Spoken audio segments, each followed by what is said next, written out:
Hello నమస్తే. ఈ వీడియోలో నేను మీకు వెజ్ బిర్యానీ ఎలా ప్రిపేర్ చేసుకోవాలో చూపిస్తానండి.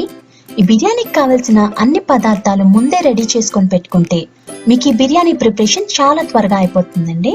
ఈ బిర్యానీ ఎలా చేసుకోవాలో చూద్దాం పదండి.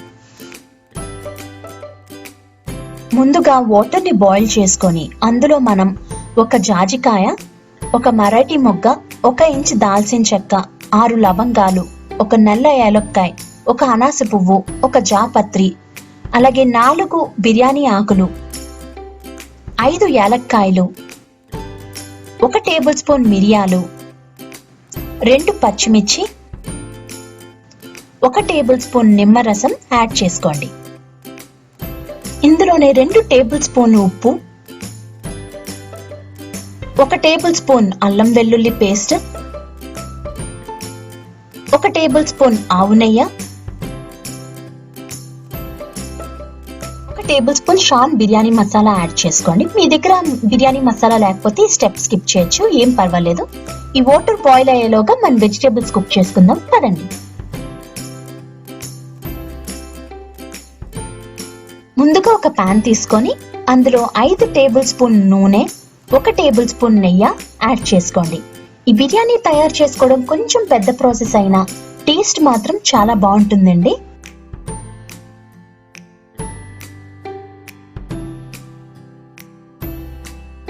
ఆయిల్ కొంచెం హీట్ అయ్యాక అందులో 1 ఇంచ్ దాల్చిన చెక్క, 1 జాపత్రి, 1 నల్ల యాలక్కాయ, 5 యాలక్కాయలు, 1 అనాస పువ్వు, 6 లవంగాలు, 1 మరాఠీ మొగ్గ, 5 బిర్యానీ ఆకులు యాడ్ చేసుకోండి.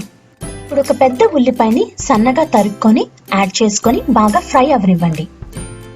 ఈ ఉల్లిపాయలు బాగా ఫ్రై అయితేనే బిర్యానీకి మంచి టేస్ట్ వస్తుందండి.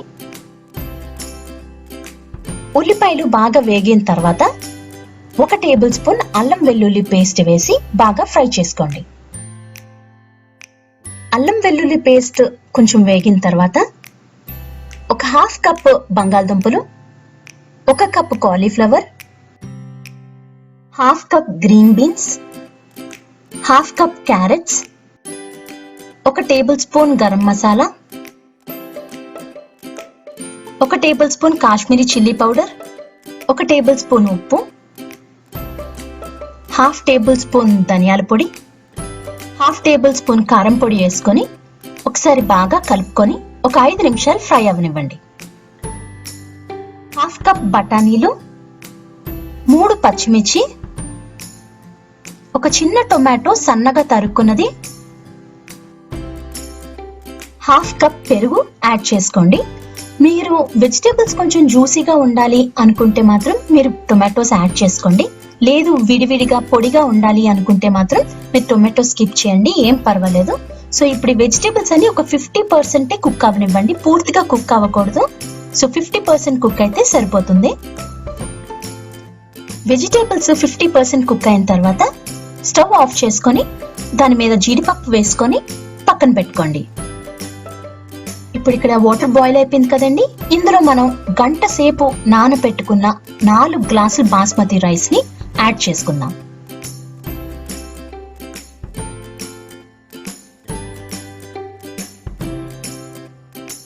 రైస్ ఒక 70% కుక్ అయిన తర్వాత ఆ రైస్ ని లేయర్స్ కింద ఈ వెజిటేబుల్స్ మీద వేసుకోండి.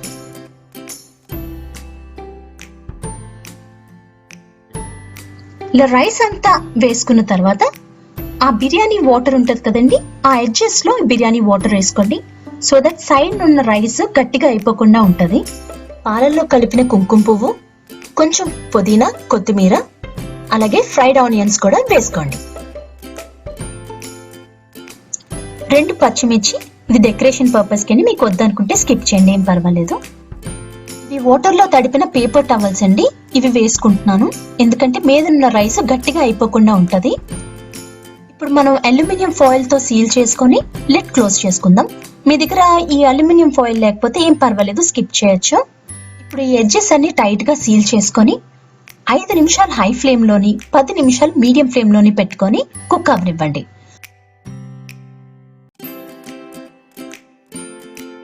పదిహేను నిమిషాల తర్వాత లిడ్ ఓపెన్ చేసి చూస్తే ఎంతో టేస్టీగా ఉండే వెజ్ బిర్యానీ రెడీ అయిపోయినట్లేనండి. చూడండి ఇక్కడ రైస్ అది ఎంత విడివిడిగా వచ్చిందో, అండ్ కింద వెజిటేబుల్స్ కూడా చాలా జ్యూసీగా ఉన్నాయి చూడండి. సో మీరు కూడా ఈ రెసిపీని ట్రై చేసి మీకేమనిపించిందో నాకు కింద కమెంట్ బాక్స్లో తెలియజేయండి. మీకు ఈ రెసిపీ నచ్చినట్లయితే లైక్ చేయండి, కమెంట్ చేయండి, సబ్స్క్రైబ్ చేసుకోవడం మాత్రం మర్చిపోకండి. Thanks for watching. నమస్తే.